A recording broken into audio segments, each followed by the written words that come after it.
Hey, welcome back to the Crabby Dice. Today we're looking at the expansion for Lancaster called Henry V. So this is an expansion with two unique modules within it. You can add them both or only one to your base game to make it a bit of a meatier experience. I'm going to go over both of them and tell you the rules and setup for both. If you click on the link below for all the base game content, and before we start, please like, subscribe, and comment on my videos. That would be amazing. Also, at the end of this video, I'll sort of give you my thoughts quick on the overall experience. So let's just go. All right, let's look at the first module. That's called the King's Court, where we're going to be looking at the upper section up here and the bottom left section over here. So this module is all about sending yourself, which is represented by this new tile you're going to get, to the King's Court to try to be one of these special roles, which basically just mean you're going to get a benefit for the following round.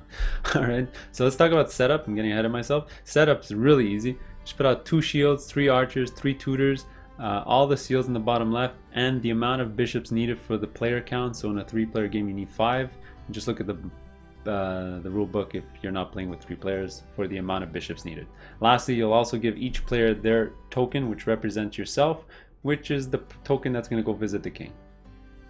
All right.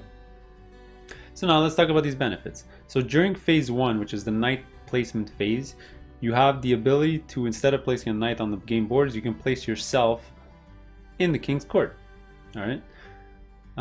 So what are these spots? So if you go anywhere on the right here, you're gonna have to pay the resources into the treasury. So let's talk about that first. So if I go here, for example, I'll have to put a squire into the treasury, and if somebody bumps me out of there, they'll also have to add. So just like county rules, you can sort of beef yourself up with a knight, and you'll also add a requirement into the treasury. I'll just mention it now because it's there. At any point, instead of going to the right, you can go below to pick up everything that's in the treasury and add it to your personal supply. All right, that's how these 3 spots work. I'm not going to mention them again because it's pretty simple. Now, what do you get for going here? Let's talk about the rewards. So during the rewards phase, you're going to get the benefits from this before even getting the benefits from the county. So from now on, the rewards phase, which is phase 3 after the parliament phase, you'll get the benefits from the King's Court, then you'll score the county, then your own personal board, which is the castle, and then you'll do conflicts. All right, so that's the order from now on. So the benefits here are you get 2 seals and 1 of these tokens. The benefit here is you're going to get 1 of these archers and 1 seal. The seals, you always take them from the general supply, which is here. And the third spot here is you just get 1 of these tutor pieces. Okay, what are the rules for this? So in the following turn, once you have these tokens, let's just talk about them one at a time. This is called a tutor piece. It just basically means it adds a +2 to any action you sort of want to do.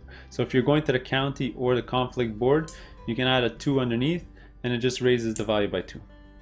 Okay, that's essentially what it does. There's a special rule though. If he ever gets bumped in the county, he goes back into the stack. He does not come back to your personal supply. Okay, that's very important.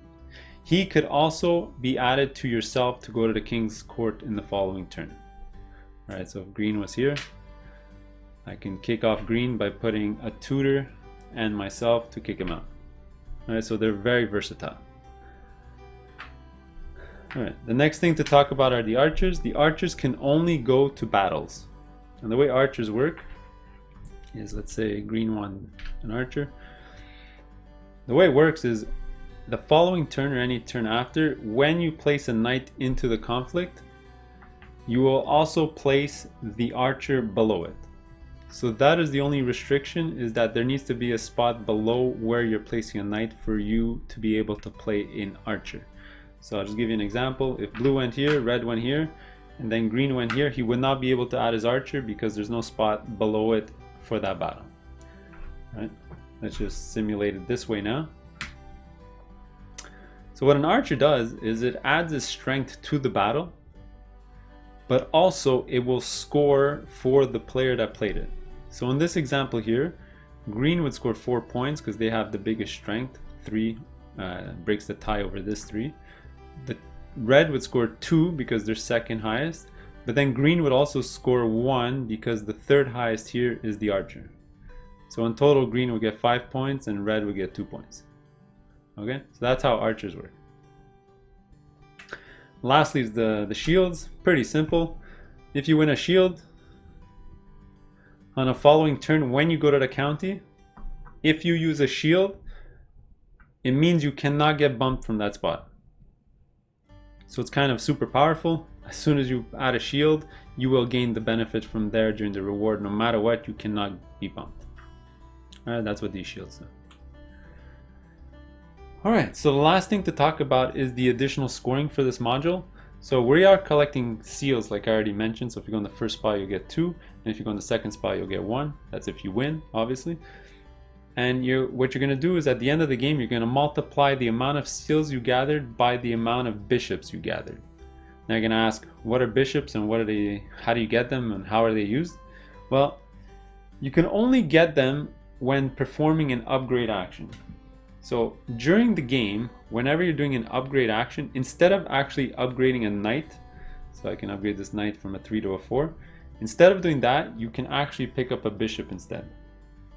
Alright, so that's how you get bishops and the only way to get bishops. Where are bishops used? They can be added to yourself when visiting the court. So let's say green was here. I can actually go here to bump out green because my stack is bigger because I'm adding a bishop. Oops. And you can add as many bishops as you want. Let's say I had 3 bishops. I can add 3 bishops underneath myself to go visit the king. All right. You can also add a combination of bishops and knights to be stronger in the king's court. Alright, so that's what bishops do. They just add your strength only to the king's court. They cannot be added anywhere else on the board, neither in your castle board. And at the end of the game, you're just going to multiply the amount of bishops you have by the amount of seals, which could add up to a lot. So let's say you had 3 bishops and you had 10 seals. That's 30 points, which is quite a bit. Alright. They do give you these reference cards. I don't find them very useful. They just remind you of what they do. But once you know the rules, it's kind of pointless. Alright, so that's everything you need to know for the first module. Alright, the second module is called the King's Resentment. That deals all with the battles and losing battles to France where we're all going to get negative victory points. Alright, so before we go into the rules, I'll just briefly talk about the setup. So the setup for this scenario is we're only looking at this line here, the tokens in here, and tower. So build a tower and look at the rulebook. According to the number of players, you might have to put a neutral or non-player color piece in here to make the tower smaller, because it can hold up to 7 if you're playing 5 players, but the less players you're playing with, it'll hold less knight spots in here. Also for the row here of dishonored tiles, again, according to the number of players, you're going to stack them. So in a 3-player game, for example, you need 3, so you're going to stack 3 per slot in each of these 6 slots. Alright, so that's all you need to know for the setup. Now, for the rules, very simple. Every time a battle is lost, so let's say we lost this battle and nobody sent a chit in here, then every player will get a dishonored cube or tile. So let's say we were playing 3 players. You start from left and work your way right, and you just start giving them out. So let's say green would get this one, blue would get this one, and red would get this one. Eventually, let's say we lost this one as well. Let's just keep going. So blue, red, whatever. Now let's say there was another battle that red went to, but you still lost. So this would slide down. So only blue and green will get one. So let's give one to blue, let's give one to green. You're just gonna keep going, coming close to the end of the game. And let's say the game ended this way. What's gonna happen is you're gonna lose 1 point for every dishonored token you have. The person who has the most dishonor is gonna get another -8 points. And the one with the second most is gonna get a -4. Right, so it's a big way to get negative points. Now, how do you get rid of these? You send knights to the tower. So in a 3-player game, it can hold exactly 4. So you're just going to look at the height of the tower. So it's going to be 3 minus always 7, because that's the height of the tower. And you can put in any number strength that, as long as it doesn't bypass the top of the tower and lose that much dishonor. So by putting a 3 in here, I can lose 3 dishonor. I'm going to just put them here, and that's it. That's how you gain and how you lose dishonor. So now that I put a 3 here, at most somebody can put another 1 knight in here. 3 plus 3 plus 1. So let me see, like this. And you're going to see that the tower is exactly full. Then I will lose another dishonor, just as an example. And there you go. In the reset phase, you'll just empty out the tower. Make sure to leave the neutral one in there, because it's always going to be in there to scale for player count. And that's it. So again, end of the game, you'll just score your negatives, and the more of these get taken out, the more negatives that you're gonna have. There you go. That's the King's Resentment. I actually like this one a lot. It's kind of a cool mechanism to force people into battles. There you go. Alright, welcome back. I won't take up much more of your time. Let me just give you my thoughts on these two modules. I really like them both. You can play with one and not the other, or play with both of them. If you're an experienced gamer, definitely play with both. It doesn't add that much to the game. It does, if you're going to play with the King's Court, it will add 5 to 10 minutes per player to the game, because now everyone's going to have an extra action they're doing every round. So it goes without saying that that will happen. It's already let's say a 60-minute game, so it doesn't add that much time. The King's Resentment, I love it. I would play with it every time. It adds no time to the game. All it does is whenever we lose a battle, you just give them a token, and now you have an extra spot that you can put your guys to lose tokens. That's it. It's very, very simple. Unfortunately, you need to take out this gigantic board if you just want to play with this, which is kind of annoying.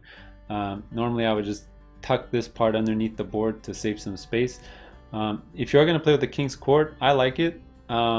Just remind people that the multiplier here could be significant, and those powers could be game breaking for certain people. So those seals are really powerful, so it doesn't really matter how beefy your knights are. If you're getting those shields, you're just like stomping around and taking whatever you like. So if you really want a spot, you just put a level 1 with a shield and you sort of gained it. So it's a great module, because I find squires in the base game are a little overpowered.